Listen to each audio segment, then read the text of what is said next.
It's a lovely day, isn't it, Dom? Sun's shining, lovely and warm. Couldn't be better.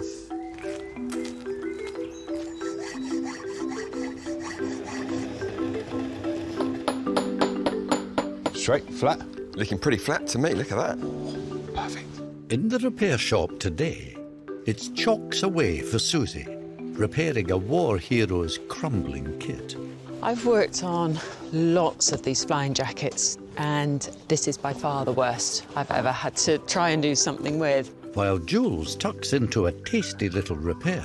Just like watching my dear old mum put a pastry on a pie. Transforming a well-travelled banjo from shattered to symphonic. And then it's all in the lap of the drying gods.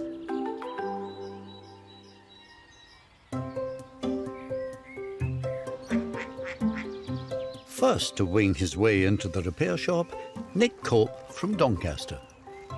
He's hoping Dominic Chinea can restore this childhood favourite. Hello. How you doing? You all right? Yeah, good, thanks, you. Yeah, very good. So what have we got, Nick? Who's this? This is a children's rocking duck. Of course it is.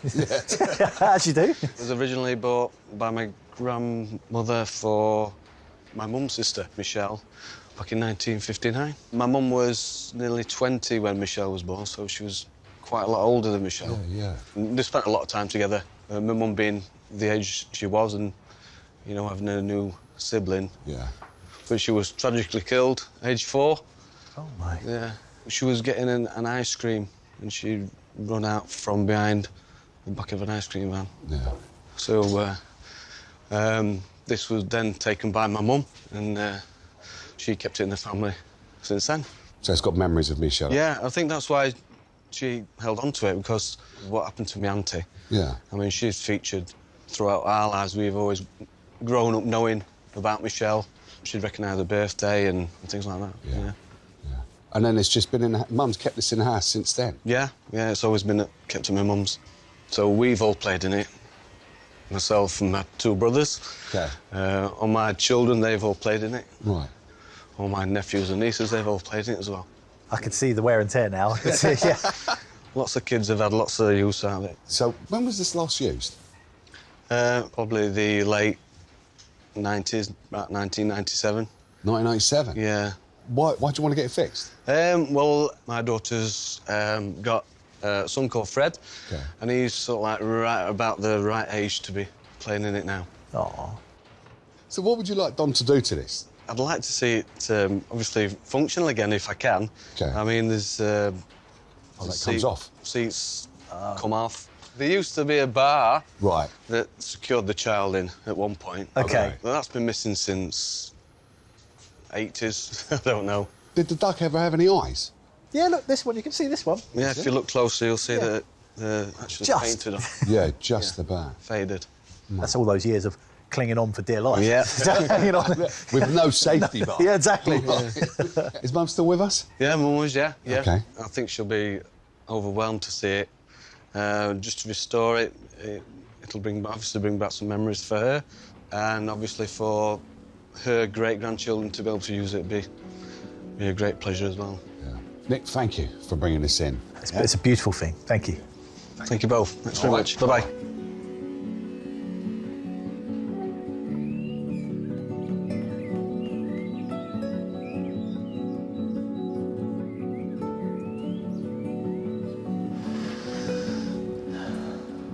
The more time I'm spending looking at this little rocking duck, I think the longer my job list is getting.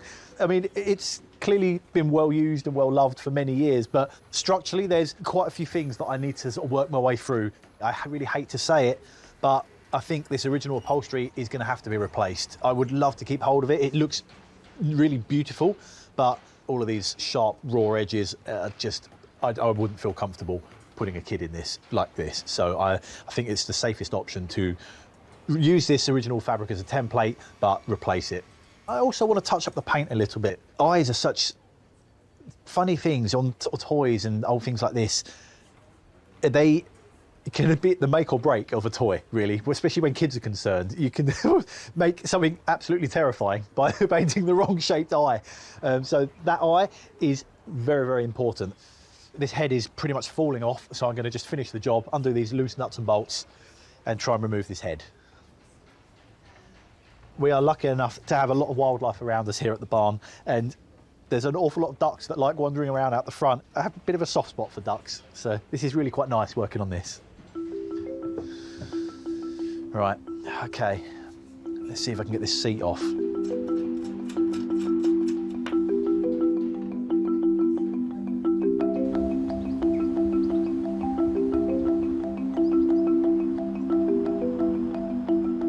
Braving the evening air with a jacket too delicate to wear, Fiona Elliott from Pembrokeshire, hoping Susie Fletcher's leather skills can save a memento of a brave and much-loved man.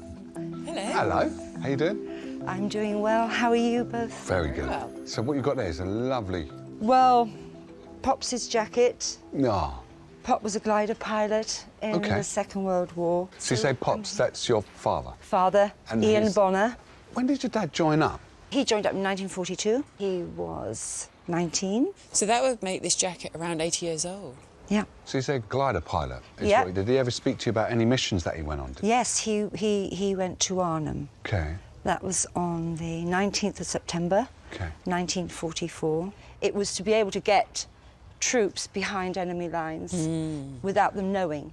What I think of a glider is Yeah. it's just a small... Yeah, small. Two-man Yeah. maximum. Well, this was 88 foot from wingtip to wingtip, and from length it was 27 feet. Okay. So, I mean, the enormity of this, to carry 28 soldiers, or you could carry jeeps, guns. Really? And it's towed, the two pilots kept it balanced behind that plane. Then the pilot would pull that lever, and that would release it. In Daddy's case at Arnhem, the field that they were landing on was basically surrounded by Germans. So they were being shot at when they came in to land. Yeah. So very few landed successfully to unload their load. He got captured 3 or 4 days later Okay. as a prisoner of war. When he was finally released and he came back to the UK, what happened after that? He stayed in the regiment. 1947 he left, and my mother, her father, farmed a farm in Buckinghamshire, and he said that he would come and help on that farm. He probably wore this as much on the farm as he ever did as a pilot. As I was growing up, I've got memories of being wrapped in it when we were ploughing, and I can remember him saying how his arm would go stiff on the Yeah. steering wheel as he held me in the jacket. My mother was intent on trying to keep it together for as long as they could. Yeah. And I remember we were doing the sheep one day, could have been about 8 or 10, and he ripped it on some barbed wire. And I have never seen him get so cross. The jacket is so special because it's his memories of what he wore it for. Yeah.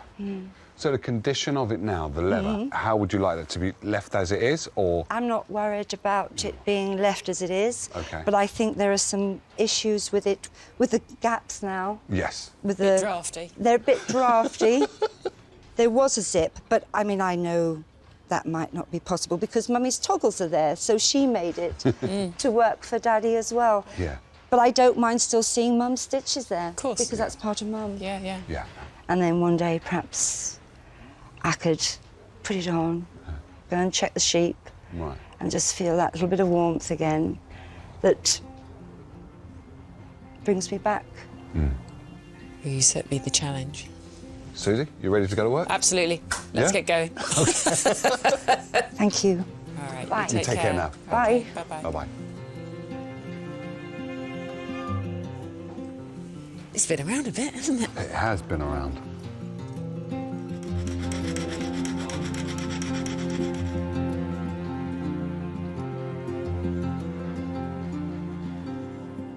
I've worked on lots of these flying jackets, and I have to say this is by far the worst I've ever had to try and do something with. The amount of tears, it's not just where seams have failed, the actual sheepskin itself has torn in multiple areas. We do have a toggle missing, and I've got a little idea that maybe I could ask Will to make a new one. But I think the first thing I need to do is start by cleaning the exterior of this coat.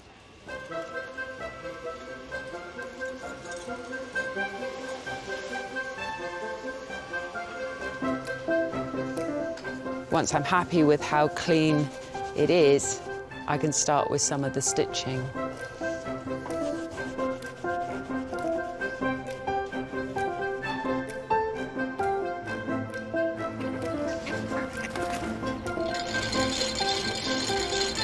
It's safety first out in Dom's workshop as he gets the vintage duck ready to rock. I know that Nick wants to put his grandson Fred in this and having him enjoy it for years to come. So I need to make sure that it's safe to use. At one point when this was new, it would have had a sort of safety kind of grab bar. These two sort of lugs here with the holes in give me clues as to what it would have looked like. I've got a piece of steel tubing. I think what I'm going to do, I've got a very small gap. I think I'm going to have to squash the ends down and crush them in to fit in this small gap.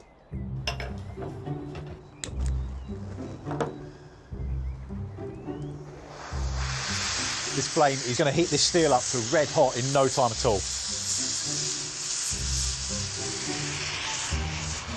OK, perfect. That is up to temperature, so now I need to act quite quickly because that's going to cool down really fast.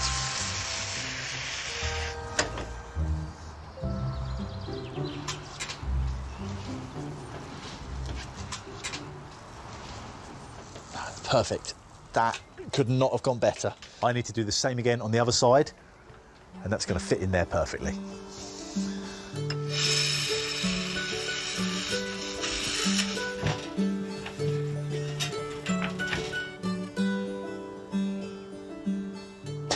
Oh, come on. Look at that.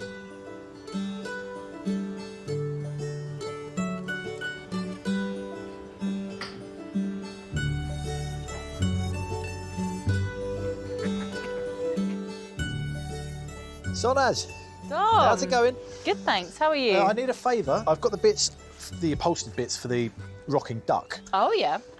That the sort of seat back and then the seat base, I think it's a little bit too far gone. So would you mind making me a new one of those, basically? Yeah, I would be delighted. It's a lovely and plump fluted back, isn't it? It's beautiful, isn't it? Yeah. Well, I will duck out of here and leave it with you. Thank you.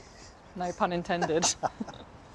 So this style of upholstery is typically found in classic vehicles. So it's a testament to how much effort and skill and craftsmanship went into these old toys. It's very cool. I love fluting. I'm templating the current size that it is because once I unpick this and take the stuffing out, the width of it is actually going to be bigger.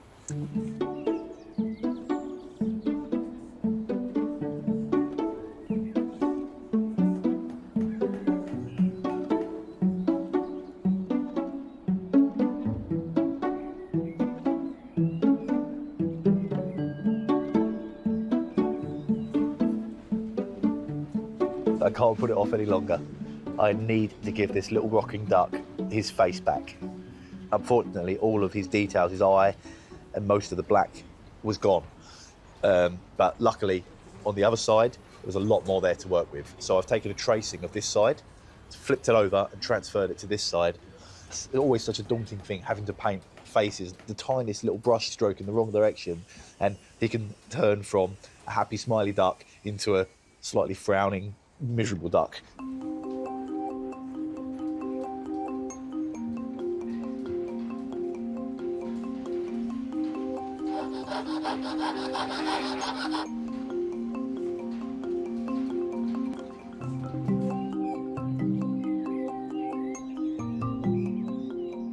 I'm at the stage now where I can start sewing in the flutes. The key feature for fluting is that we've got these lovely straight lines, and if I don't get it right, I'll have to sew the whole thing again.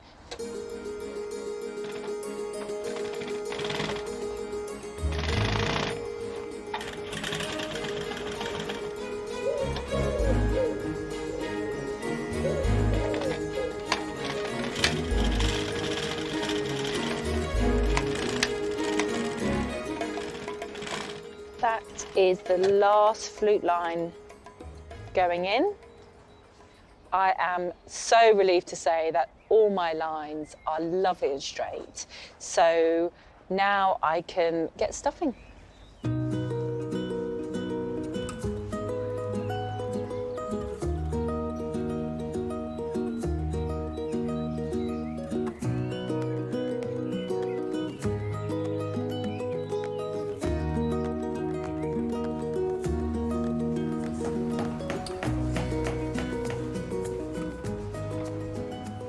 Sonnaz has done a fantastic job of the upholstery. Look at that.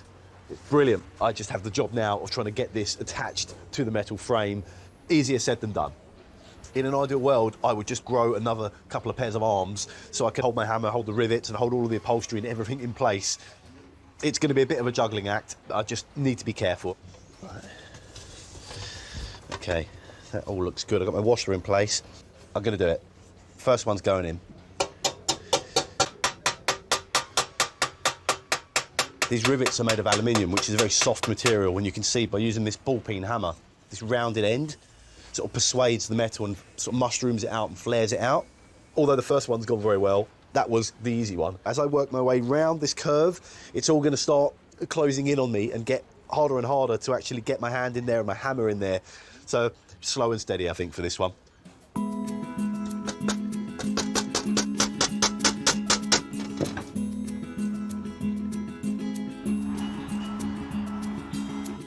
So these stickers? Yeah.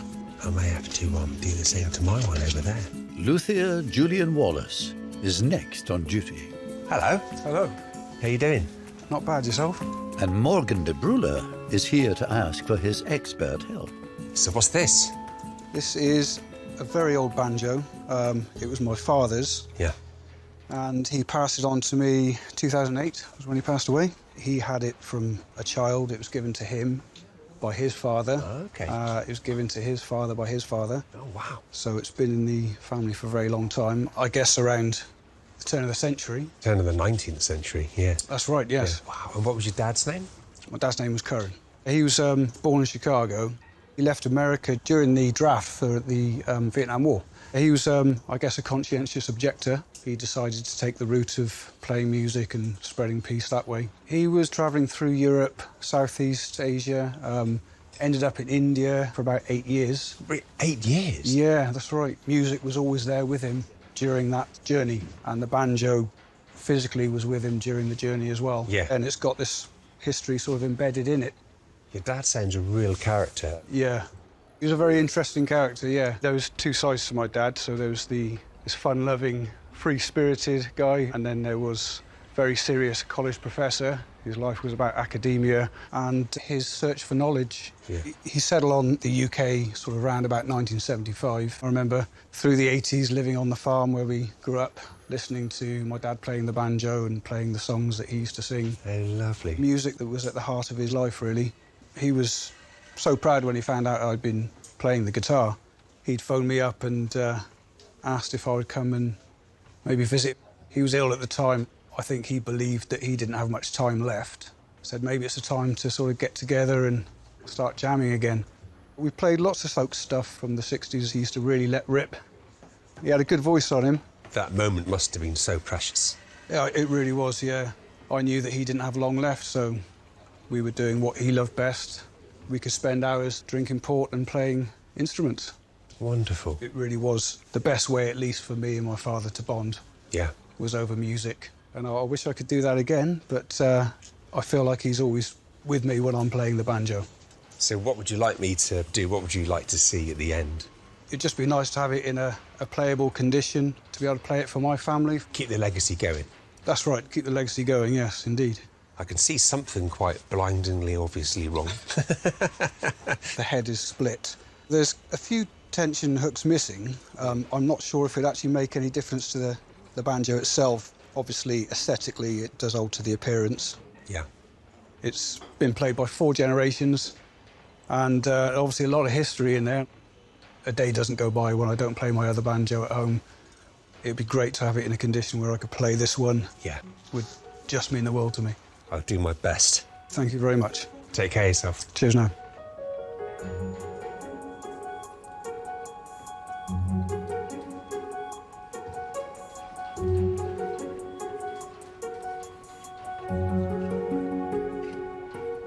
Now I've got Morgan's banjo on the bench. Up close, I can see all the little misdemeanours now. Morgan's temporary tape fix is just, hiding this rip in the vellum. The vellum is actually like a goat skin or a calf skin, and I intend to replace it with a calf skin I have. And I've got to replace these tension hooks that are missing here. Now, these things you can't just pop down the shop and buy one. I'm going to call on my old mate Pete, see if he can sort me out.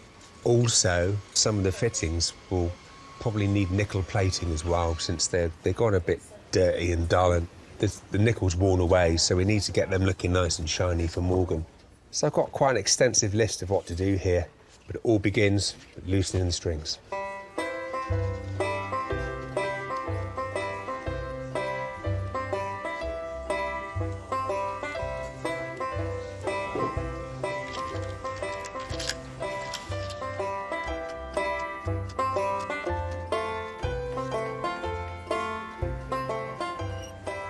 And I just got to release a couple of screws so the neck will release this and it will come off, and then I can take the skin away.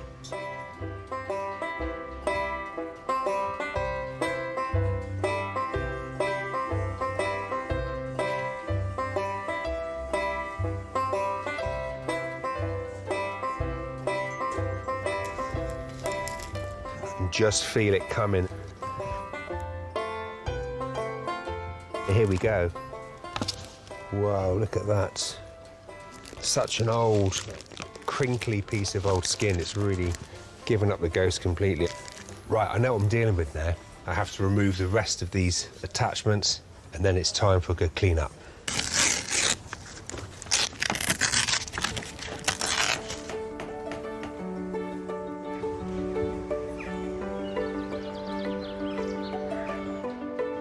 Susie has already completed her cleaning job. The Second World War flying jacket is now conditioned and ready for mending. When you are sewing two pieces of hide together like this, you literally just want to butt the two pieces together like this. You don't want to create a proud seam. So this Z or zigzag stitch is a strong stitch that draws the two hides together.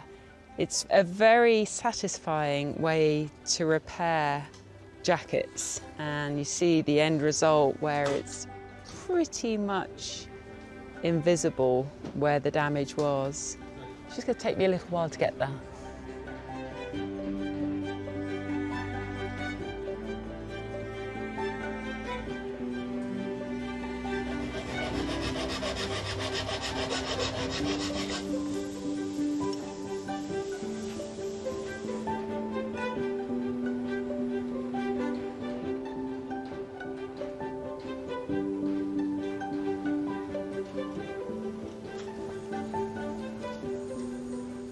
I've got all the rips and the tears finally sewn together again, and the jacket is clean. I'm very, very pleased with how it came up. I'm now going to focus my attention on the shoulder area. These jackets take a lot of stress because of the very weight of the hide itself, and the panels are beginning to break apart. So I've come up with an idea to make some support that will go on the inside of the jacket that will help to distribute the weight. So I've got some offcuts of pigskin here.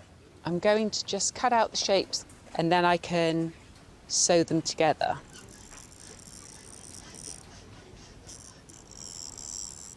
This little chalk wheel is so handy. It just leaves a little trail of chalk, and that will be able to be brushed off once I've finished.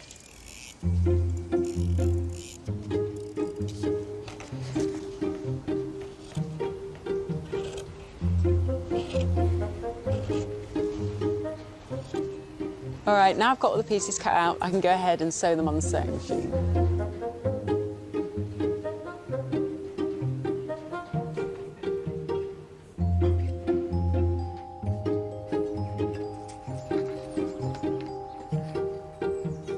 Susie has asked me to replace one of these wooden toggles.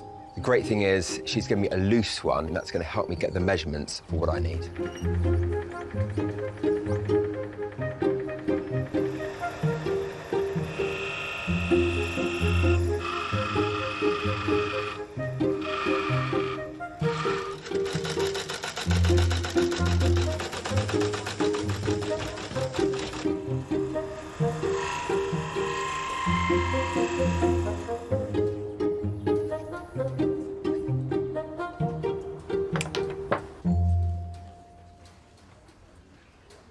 Now I've got the pieces of leather sewn together and stained to match the exterior of the jacket. I'm now getting ready to position this on the inside of the coat to support this whole shoulder area.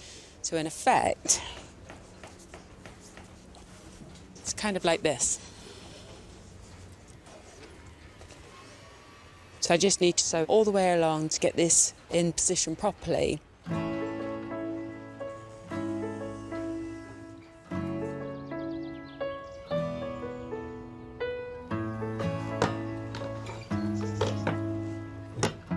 Metalworker Dom has nearly completed his restoration of a sit-on toy that brought joy to generations of one family. All I've got left is my safety bar.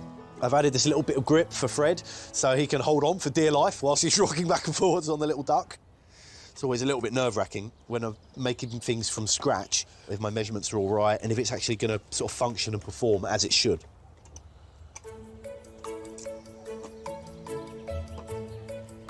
That has all gone really, really well. The last thing I've got to add is the seatbelt, a couple of sort of pins to hold that in place, and I'm there. It's really ready to go.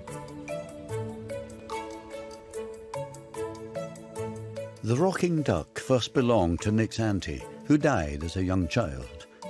Since then, it has been passed down the family to be enjoyed. Ah, Sonnaz. Dom, look at that. It's done, I know. Fantastic. I hope he likes it. I hope so as well. And the latest lucky recipient is eager to receive it. Hello. Nick, hi. Hello there. Hi, Hiya. I'm Sonnaz. Lovely to meet you. Nice to meet you too. This is my grandson, Fred. Nice to meet you. So, Nick, how have you been? I've been looking forward to coming back and seeing the duck again. I think Fred's looking forward to seeing it as well. Do you want to see it? I think that's a yes face, isn't it? Go on. Go on.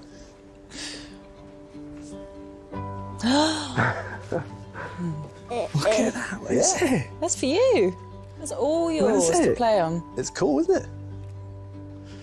I'm over the moon with it. You can see it's got a face again. And Yes, it's got a face. Probably sturdy, a lot sturdier. I think what you've done to it's exceptional. This is beautiful, this. I love how you repaired that. Thank you. My pleasure. Would you like to go on it? Right, Fred, you ready? You ready, Fred? It's over to you now.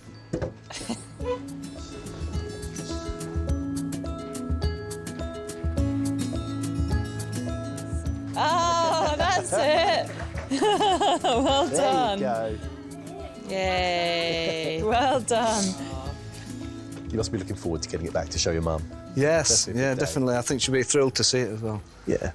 She's watched all us playing it. She's watched the grandkids and Yeah. playing it, and now our great-grandkids. Well, I hope that Fred enjoys it for many years. Nick, thank you so much. It's been an absolute pleasure. Thank you for doing what you've done today. No worries at all. Thank you. Take care, won't you? So bye-bye. Let me grab the duck for you. Thank you. OK. It brought back a lot of happy memories, seeing Fred in it, memories of when I used to see my children in it. My mum's going to be overwhelmed when she sees it. I'm absolutely over the moon with it.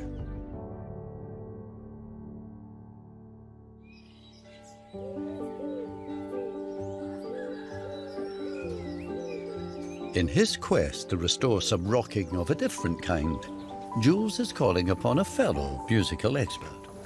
Hey, Pete, are you good? Oh, Jules, how's you? Yeah, mate, I'm great, I'm great. I'll tell you what, mate, your halo slipped off. Yeah, you're funny, you are. I like you. This halo, as you probably know, is the top part that goes over the vellum. The banjo, really. On the banjo. And you know the hooks that go on?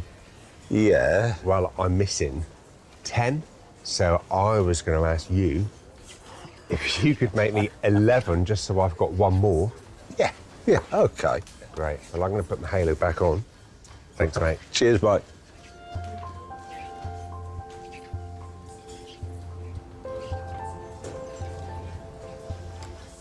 Julian's asked me to make about 10 of these rods that are missing. They're made out of some brass, so what I'm going to do is I'm going to hot bend them, and then I can get a nice tight bend. Right, that's a nice cherry red now, so that should bend round quite nicely.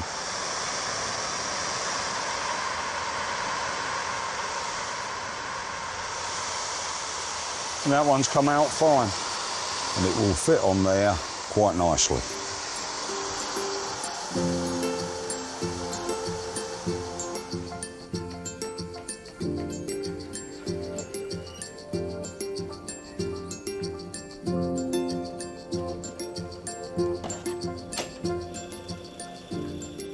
Right, I want to just do a little test polish to see if I can get this patina shinier like the original. So where it's been hidden all these years, you can see it's lovely and shiny.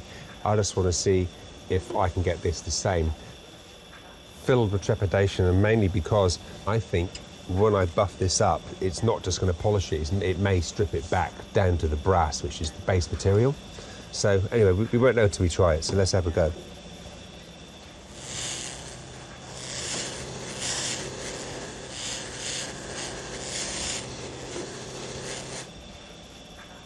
Yeah, it's not great. That's going to strip it right back. Leaves one option only, and that is send it off to the platers. They'll get it looking absolutely perfect.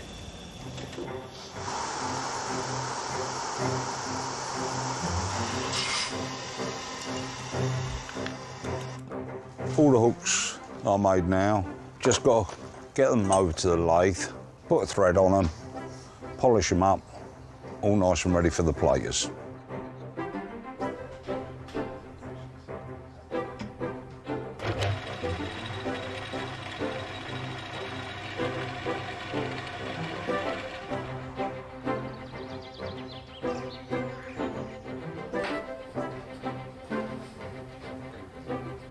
This is looking stunning. You know, the plating looks fantastic. I'm so pleased. I just have to put these lugs on there. There's about 30 of them.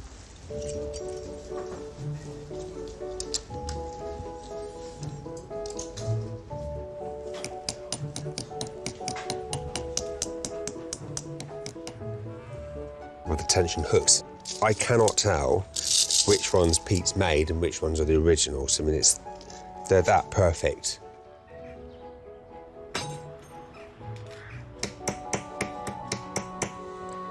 So that's the last hook in place. I've just put them on, so I'm all prepared to put the skin on next. And they have to be put on wet. It will then dry out and ends up nice and taut like a drum head. And that's what we're looking for. Just like watching my dear old mum put a pastry on a pie. The hoops that go on, there's two. One's called a flash hoop. Goes on like so. Now that's on. This is the tension hoop, and it sits on the flash hoop. And then it's all in the lap of the drying gods. Over-tying it at this point is the wrong thing because it's going to dry out and get tighter. Very pleased.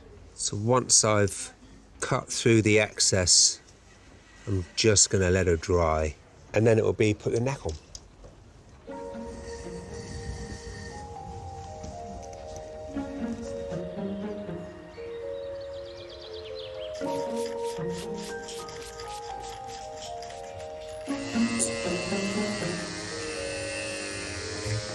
The wartime flying jacket has caused quite a stir among some of the other experts.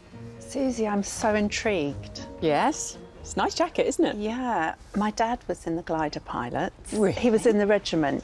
These soldiers were such brave men, and I can see exactly why this means so much to Fiona. Absolutely, yeah. It's incredible, really is, what they did. Hey, ladies. Hello. Hello. I come bearing a gift, the missing toggle for the jacket. Wow, look at that. That is perfect. Well, I'll let you get on with it. Well, thank you very much. That's all right. Thanks, Susie. Will's done an amazing job of making this missing toggle, so now I can get on and complete the finishing touches of the jacket. I'm looking forward to when Fiona comes in to pick this jacket up. I'm hoping that she's going to also put it on and just see how it feels. When you put something on that somebody has worn before, it's like having a big hug, and hopefully it brings her not only physical warmth from the jacket, but warmth of that feeling of her dad around her. Fiona's father wore this jacket during the Second World War and throughout Fiona's childhood on the family farm. with running repairs by her mother keeping it wearable. I think Fiona's going to like it. Oh, I hope so. Hello, Fiona. Hello, Susie. Hello. How you Hello, doing? Jay. That's a lovely brooch. What is that? Oh, thank you. That is a sweetheart brooch that the pilots would give to their girlfriends or wives. So he gave it to Mum. Thought you got both of them here then. Yes, I have. So is this a happy day? It's terribly happy. I'll just be pleased to see what you've been able to do to it. I can't wait. You ready to sit? Let's go. OK.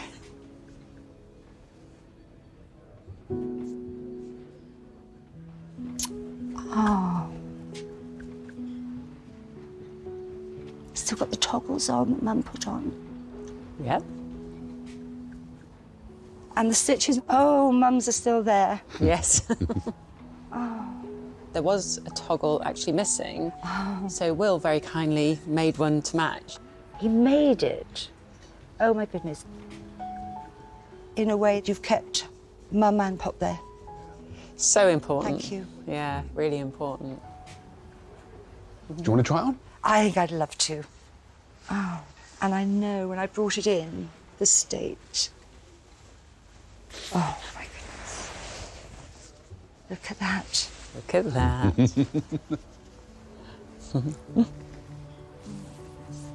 It's a perfect fit, actually. It is a perfect fit. How does that feel?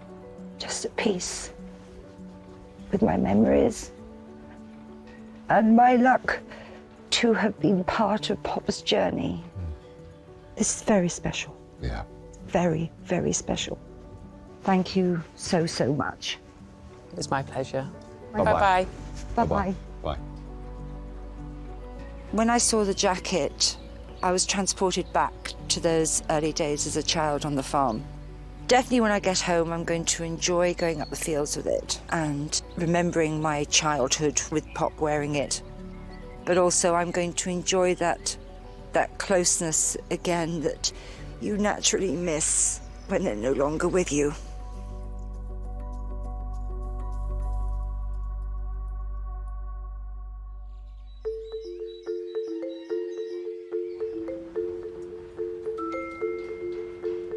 After hours of skilled endeavour, the instrument on Julyan's bench is finally starting to resemble a banjo. At last, the head's dried beautifully, and I've got what I wanted. So we've got a beautiful drum, really. So it's absolutely great. So to get the neck on tight, it's got to be really tight.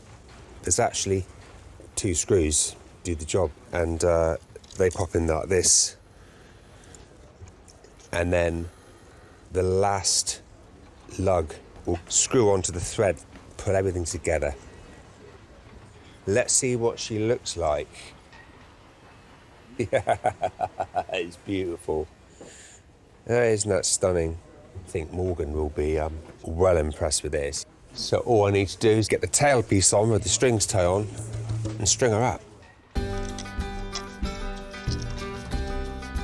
The banjo was passed from father to son through 4 generations and now serves as an important link between Morgan and his late father. Wonderful. It looks lovely, Jules. It's great. Hey. Hey, Morgan. Hi there, how you doing? Good to see you, mate. And you? Are you excited? So excited. I'm just excited to see what it's going to look like. You know, lots of memories of sitting down as a little child, watching my dad play it. I bet. And how it's just not been in that sort of condition since then. You're desperate to look at it, aren't I you? had a smile on my face all the way down here, so very excited.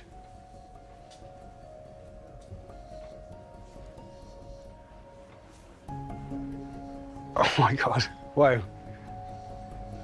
Oh my days, that's amazing. How have you done that? Seriously, I didn't expect that. That has surpassed my expectations. Excellent.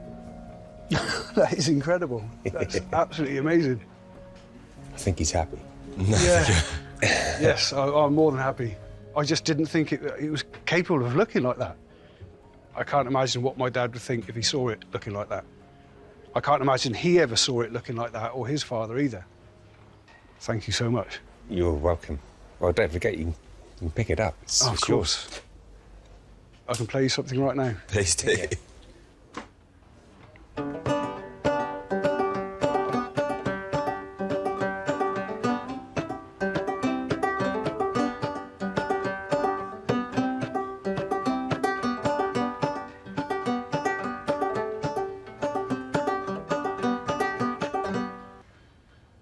Beautiful. That does sound nice. Good. It's really, really sweet. Nice warm tone to that. Very in keeping with his sort of lifestyle in the 60s and 70s. The song means a lot to me and my family, and I'm looking forward to seeing my family's faces when they see the banjo. Mate, well, take it and enjoy. Thank you so much. You're welcome. Good to see you. Thanks a lot. Thank you. Bye. Cheers, Mark. Ta-da. Cheers. Bye now. As soon as I get this banjo home, I'm just going to play it. I'm going to play it until I can't play anymore. It just brought back so many memories. And I could just imagine playing it for my daughter and hoping that she feels the same way I felt when my dad played it for me when I was a kid.